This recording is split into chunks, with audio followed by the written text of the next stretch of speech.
May Relationship. relasyon pa yung asawa ko. Relasyon? Relasyon. As in, relationship? Relasyon. Querida Kapit number 2 mistress relasyon. Huy, Terry! Huwag mo akong materi-teri! Ay, sorry.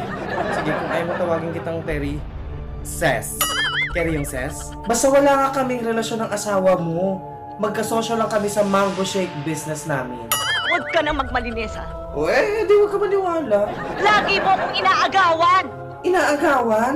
Ay ano, tignan mo, pinagtirahan ka namin ng asawa mo ng mango shake. Anong ginagawa niyo? Online selling. Saan kayo nagpupunta? Sa supplier. Anong tawagan niyo? Dami mo naman tanong, Ses. Babe?